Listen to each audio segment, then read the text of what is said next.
15 के करीब पुलिसकर्मी भी घायल बताए जा रहे हैं। कई वाहनों में आग लगा दी गई है। दुकानों घरों में तोड़फोड़ कर लूटपाट भी मची हुई है। बता दें कि राज्य में वक्फ कानून के विरोध में 10 अप्रैल से हिंसा जारी है और आज तक ये हिंसा जारी है, जिसमें अब तक पिता पुत्र समेत 3 लोगों की मौत हो चुकी है। बता दें कि केंद्र सरकार ने पश्चिम बंगाल के हिंसाग्रस्त इलाकों में केंद्रीय बल के 1600 जवान तैनात किए गए हैं। कुल 16 कंपनियां यहां पर तैनात हैं। इसके अलावा 300 से करीब बीएसएफ जवानों की यहां पर तैनाती की गई है।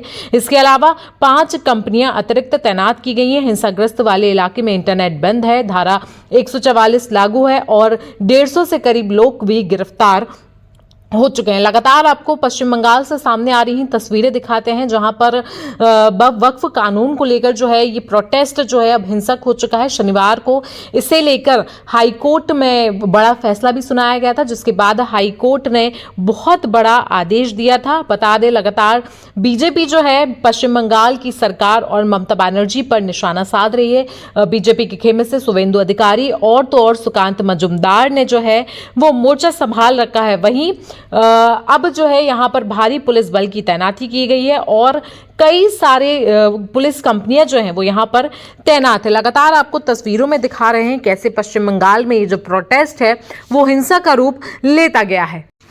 वहीं अगर शनिवार को कोलकाता हाईकोर्ट में हुई सुनवाई की बात करें तो कोलकाता हाईकोर्ट ने केंद्रीय बलों की तैनाती का आदेश दिया था।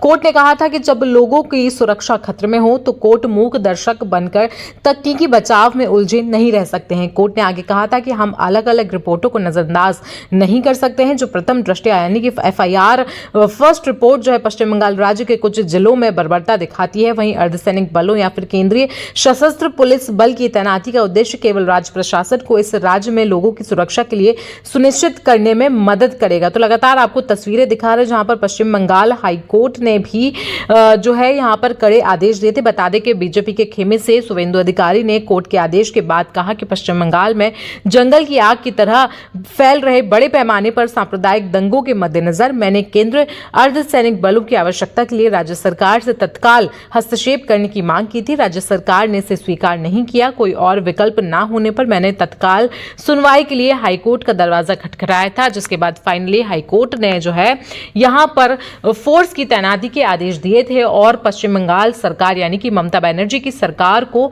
फटकार भी लगाई थी। तो लगातार आप तस्वीरों में देख सकते हैं कैसे यहां पर वक्फ कानून जो हाल ही में संसद में पारित हुआ था उसके बाद पूरे देश भर में प्रोटेस्ट हो रहे थे, लेकिन जो प्रोटेस्ट बंगाल मुर्शिदाबाद के जिलों में हुआ है वो बहुत ही ज़्यादा हिंसक हो गया है, जिसमें लूटपाट हुई, आगजनी हुई, पथराव हुआ। पहले शुरुआती दौर में बताया गया कि लोगों ने पुलिस पर पथराव किया, आगजनी उनसे की, जिसके बाद पुलिस ने जो है उनके ऊपर आंसू गैस के गोले छोड़ने लगे और 10 अप्रैल से ये जारी हिंसा होते होते अब इसको 3-4 दिन बीत चुके हैं, लेकिन अभी भी इलाके में ये हिंसक आग जो है वो ठंडी नहीं हुई है, जिसके बाद यहाँ पिता पुत्र समेत 3 लोगों की मौत हो चुकी है। आपको बता दें कि इस पूरी हिंसा में जिन लोगों की मौत हुई है उनमें दुल्हनिया के रहने वाले पिता पुत्र हैं। हिंसक भीड़ ने पीट कर एक पिता और उनके बेटे को मार डाला। दोनों हिंदू देवी देवताओं की मूर्तियां बनाते थे।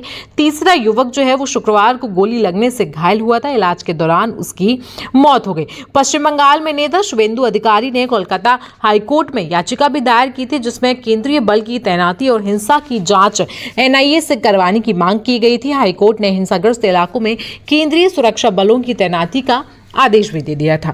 बता दें कि जस्टिस सोमेन सेन की अध्यक्षता वाली बेंच ने कहा था कि हम उन रिपोर्ट्स पर आंखें मूंद नहीं सकते हैं जो लगातार सामने आ रही हैं। इनमें राज्य के कुछ जिलों में बर्बरता दिखाई जाती है। मुर्शिदाबाद के अलावा यहाँ जहां भी हिंसा नजर आई है वहां केंद्रीय सुरक्षा बल की तैनाती जल्द से जल्द की जानी चाहिए। वहीं केंद्रीय गृह सचिव यानी कि गोविंद मोहन ने मुर्शिदाबाद हिंसा पर पश्चिम बंगाल के मुख्य सचिव और डीजीपी के साथ वीडियो कॉन्फ्रेंसिंग भी की थी। उन्होंने जल्द से जल्द सामान्य स्थिति सुनिश्चित करने के लिए पर्याप्त कदम उठाने की बात कही थी। बता दें कि पश्चिम बंगाल के ADG law and order Javed Shamim ने कोलकाता में एक प्रेस कॉन्फ्रेंस कर बताया था कि शनिवार की घटना का ब्यौरा अभी उपलब्ध नहीं है। पुलिस की ओर से गोली नहीं चलाई गई, बीएसएफ की ओर से हो सकता है। ये शुरुआती जानकारी है, घायल खतरे से बाहर है। वहीं अगर ममता बनर्जी की बात करें तो ममता बनर्जी जो है वो लगातार बैकफुट पर इस समय नजर आ रही है। मुख्यमंत्री ममता बनर्जी ने शनिवार को इस हिंसा के बारे में बातचीत करते हुए कहा था कि वक्फ कानून राज्य में लागू नहीं किया जाएगा, कानून केंद्र में बनाया गया है, इसलिए जो जवाब आप चाहते हैं वो केंद्र से मांगा जाना चाहिए। मेरी अपील है कि सब शांत रहें, सबकी जान कीमती है और राजनीति के लिए दंगे ना भड़काएं। इस बयान से साफ होता है कि ममता बनर्जी जो है वो अपना पांव पूरी इस हिंसा से पीछे खींच रही हैं और इस हिंसा के लिए जिसे वो जिम्मेदार ठहरा रही हैं वो है केंद्र सरकार। उनके हिसाब से कहना है कि केंद्र सरकार ही वक्फ कानून लाया है और केंद्र सरकार ही इस पूरी हिंसा और प्रोटेस्ट के लिए जिम्मेदार है। बता दें कि मुर्शिदाबाद, मालदा, दक्षिण 24 परगना और हुगली जिलों में 11 अप्रैल को हिंसा हुई थी। प्रदर्शनकारियों ने वाहनों में आग लगा दी और पुलिस पर पथराव कर दिया था। सुईटी थाना के साजूर क्रॉसिंग में पुलिस पर क्रूड बम भी फेंके गए थे और इस दौरान जो है 10 पुलिसकर्मी करीब घायल बताए गए। हालत काबू करने के लिए पुलिस ने 4 राउंड फायरिंग की थी। गोलीबारी में भी 2 लोग घायल हुए थे और दोनों का इलाज फिलहाल जारी है। तो लगातार तस्वीरों में आपके जरिए हम आपको दिखा रहे हैं कि कैसे पश्चिम बंगाल के मुर्शिदाबाद में जो है वक्फ कानून को लेकर हिंसा भड़की हुई है। बता दें कि वक्फ कानून को लेकर पहले सदन यानी कि लोकसभा और राज्यसभा में भी काफी ज्यादा बवाल मचा हुआ था। पहले इसका बिल लाया गया था जिस पर लोगों ने, बहुत सारे राजनीतिक लोगों ने बयानबाजियां दी थी, कई सारी जगह पर प्रोटेस्ट हुए थे, लेकिन आखिरकार लोकसभा और राज्यसभा में ज्यादा वोट मिलने के कारण ये बिल जो है अब अधिनियम कानून में बदल चुका है। यानी कि वक्फ कानून जो है वो लोकसभा और राज्यसभा दोनों से पारित होने के बाद राष्ट्रपति की मंजूरी भी इस बिल को मिल चुकी है। लेकिन ममता बनर्जी जो है उन्होंने साफ साफ चेतावनी दी थी कि पश्चिम बंगाल में वक्फ कानून को लागू नहीं होने देंगे। उन्होंने साफ बताया था कि कुछ भी हो जाए यहां पर वक्फ कानून लागू नहीं होगा। ऐसे में लगातार आपको तस्वीरें दिखा रहे हैं कि कैसे मुर्शिदाबाद में यहां पर पूरे इलाके में पुलिस की तैनाती है। करीब 1600 जवान यहां पर तैनात किए गए हैं। फोर्सेस की 16 कंपनियां यहां पर तैनात हैं। कई सारे लोग घायल हैं जिनका इलाज जारी है।